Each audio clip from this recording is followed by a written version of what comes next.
When I became a mom, I used to think that the only way to effectively parent was to be very harsh and very strict.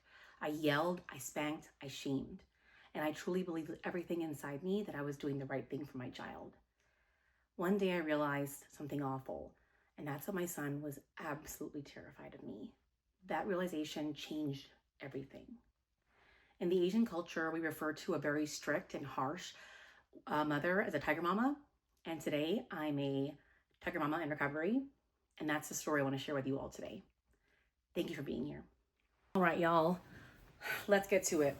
I know my hair is not brushed, so please bear with me. I just got out of the shower and I have not been able to find my brush. You know, when my son was born, I was 100% committed to raising him the same way my parents raised me.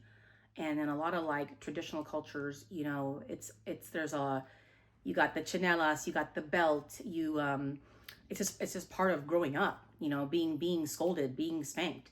And I genuinely believe that harsh parenting created very respectful, disciplined kids, and there was absolutely no way that my son was going to be anything but that. I really believe that he would be spoiled if I did it any other way, and he wouldn't be disciplined or have respect for anybody. And, you know, for me, I believe that how my parents raised me was the only way and the right way because I felt like I was disciplined growing up. I followed the rules, you know, did what I was supposed to do, go to a good school, you know, get a good job. And so I was following that path. And I really believed that I was doing the right thing. You know, when I spanked my son, it was like a slap on the butt, pamper, spank him. I might pull his arm, you know, slap him on his face. There was like one time where he was not doing his Hebrew homework. He was taking Hebrew classes and had to write his Hebrew out. And he was up there for like a whole half hour in his room. And when I checked on him, he had not even like done the first problem. So I got so upset. And I remember I was yelling at him and like I grabbed his arm and he was crying. And I was just like, fix your face, wipe those tears. My son ain't gonna be crying about no work. And then, you know, he immediately did his work. He immediately finished it. And I was like, see, here's the proof, man. Here's the proof that he got it in him. He got the potential in him. But the only way for that to be, you know, manifested is for me to keep doing what I'm doing. And that's yelling, shaming him, scolding him, and spanking him. One time he wasn't eating his food one time. He was playing too much. So I got my little plastic spatula out and I was holding it at the kitchen table. You know, my grandma used to run around and smack us with that different kitchen tools. It was just the way we grew up. And so my son would sit there and continue to just play with his food, and I would hold it to him. And I'm like, if you don't want to get slapped, eat your food right now. He ate his food. It's constantly reinforcing that what I was doing was working, right? Before I had my realization, there were moments that led up to that where I was already feeling uneasy about things. But even then, I was still conflicted.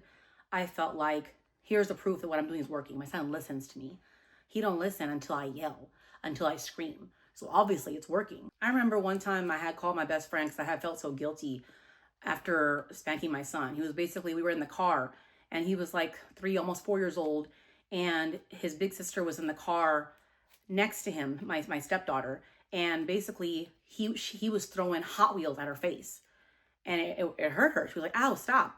I was telling him, stop, stop doing that. He wasn't listening. He was laughing too much, having a good old time, throwing it at her face. And after I said stop, I counted, I think he like threw 5 more Hot Wheels at her, right? I was so livid that he was not listening to me, that he was hurting another person.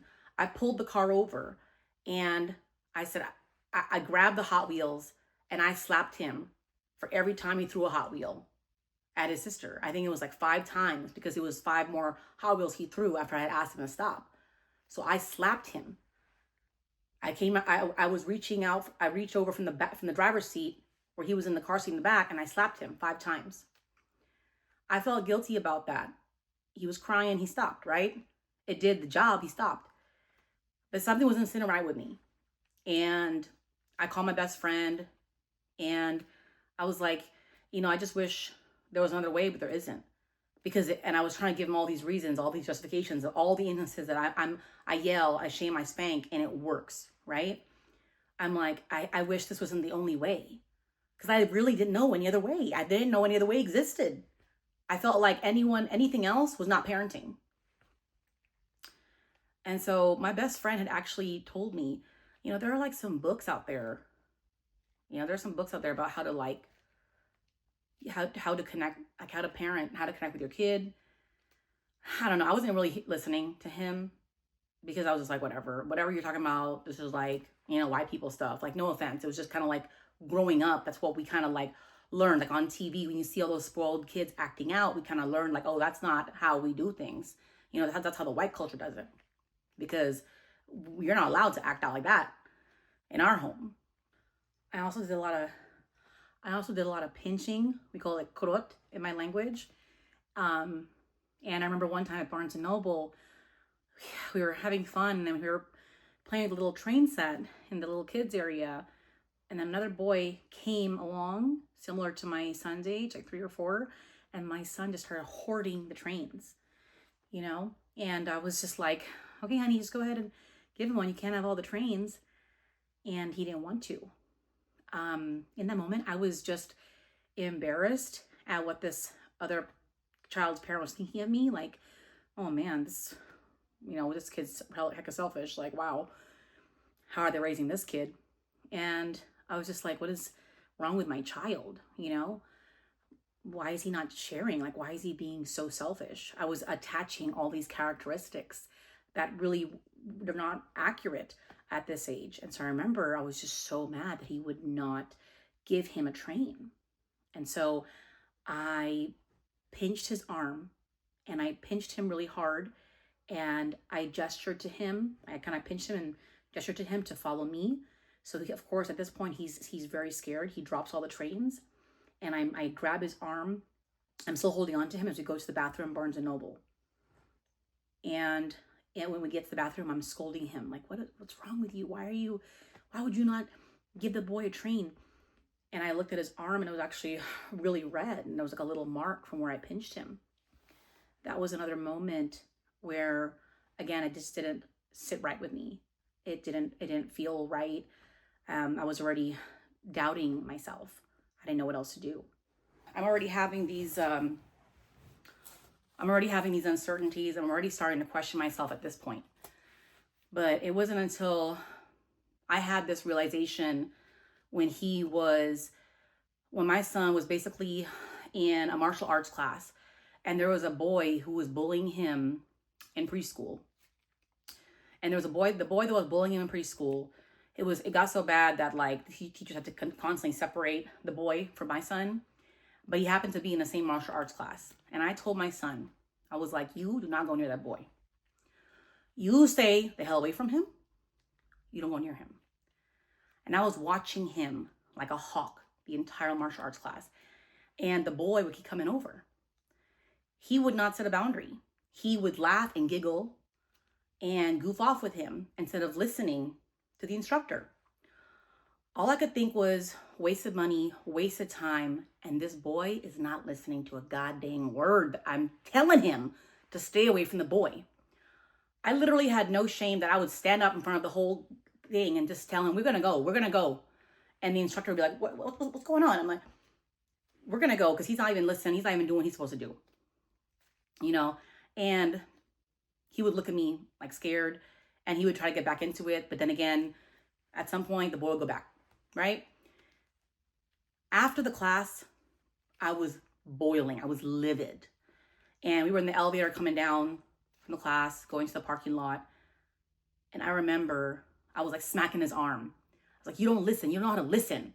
And then I like pulled him out of the elevator. I like grabbed his sleeve and pulled him out of the elevator. And I was just so mad. I just saw red. And we went to the post office after that, or like on the way to the post office, I was yelling at him. And when we got out of the car, when we got to the post office, the parking lot, I like yanked him out of the car.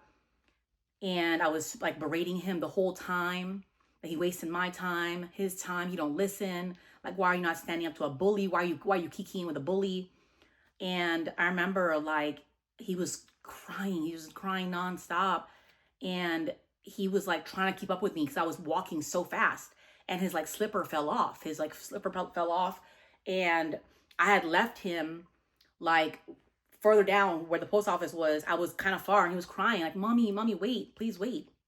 And I was just like, what, you want to be grown, you want to do what you want to do, not listen, right? So why do you need me to wait for you? And he was putting his slipper on, and I didn't wait for him. And I remember just how terrified he was. But in that moment, I was just still so angry. It wasn't even until later, like maybe, I don't know, an hour later, when I really was able to sit with what had just happened. And I told myself, I don't want to spank my kid no more, man.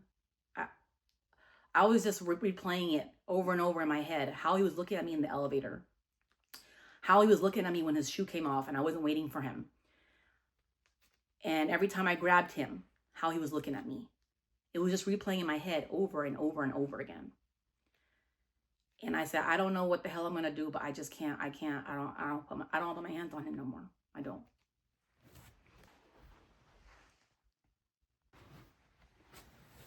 So that was kind of like the first part of my realization, but I was just kind of focused on not putting hands on my son anymore. I still don't see the problem with like yelling and shaming and all that. And so the final part of my realization, where really everything changed, was an incident where I was taking a nap with my son, and he woke up first. And I remember I bought this new humidifier, and it was on. But when I woke up, it was off. And I was like, what's going on? What's going on here? And then I found out that my son had dropped a little mini Lego person in the top hole of the humidifier. And I was livid. I was asking him, I just kept screaming, why would you do something so stupid? I just bought this, wasting money, makes no goddamn sense. Like what, And I was walking towards him in the hallway as he was walking back. I'm just towering over him, screaming. And I just remember this like yesterday, the look in his eyes. I noticed it in that moment. Whereas when I was spanking him and stuff, I was replaying in my head. But as my awareness, I guess, was becoming more and more prevalent in that actual moment as it was happening, I was looking in his eyes, his glossy eyes, about to cry, and just pure fear, pure, absolute fear. And I just dropped the whole topic in that moment. I don't want him to be scared of me. I want to be like a safe person. You want him to feel safe around me. So it was around this time that I got serious. I got to business. I had started talking about it in therapy. And I had been in therapy prior to this, but it wasn't, I never really covered this topic. It was other things about like my anxiety or whatnot, not really about parenting. And I just started doing more research, right? On topics of like self-improvement, regulation, radical things like talking about your feelings. Because that did not exist in my household. Like what? Like feelings. And, the more I researched it and I talked to my therapist about it, I attended like these self-improvement conferences, and I started learning more about like regulation, psychology, mental health, and how we shape our children's mental health. I had realized that I had trained my child to manage my own emotions, saying sorry endlessly to try to calm me down, and I just like told myself, I'm like, why am I hurting this little guy? This tiny little guy, my baby that grew inside me. Like, why am I hurting him? Why am I hurting him? Surely there must be another way. And I eventually started seeing my son as somebody who was not intentionally trying to disrespect me, but as a child who was still learning the world. And I learned that it was not disrespect, that he was dysregulated and he was still learning. And that perspective shift changed a lot. I had to completely unlearn a whole lot of stuff, of habits that I developed and absorbed growing up. And I had to relearn discipline. I had to figure out consequences that weren't rooted in fear. And honestly, I had no idea what I was doing at first. all I knew is that I just didn't want to yell anymore. I didn't want him to be scared anymore. I wanted to protect this little guy. I didn't want to hurt him. I didn't want to yell. I didn't want to spank. I just wanted to love on my kid. And you know, I have such a great relationship with my son now. I wouldn't change it for the world. Life is so much better. My home didn't become perfect overnight. You know, initially I had no idea what I was doing. And to this day, 5, 6 years later, my son still has hard moments. I still lose my patience sometimes. It's not perfect, but my son and I now have trust and connection that weren't there. Most importantly, he does feel safe with me now. I'm his safe person. He can come to me and talk to me about anything. And in these critical years, his being, a preteen, he's learning and being exposed to all these new things in the world. And I'm the first person he comes to when he has questions. He doesn't hide anything from me. And life just feels lighter. It just feels lighter. I feel lighter. Life feels lighter, just not to be angry all the time. And after having expanded my tools to now knowing how to parent in a different way, life is just better overall. I can't change the mom that I used to be, but I changed who I was that day and who I'm continuing to become. And if you're also a parent trying to unlearn harsh parenting, it's never too late. If I can do it, so can you. There's so much future videos I want to create and content I want to share in terms of like consequences, how I stopped spanking exactly, what I did instead, how I handle disrespect. The list goes on.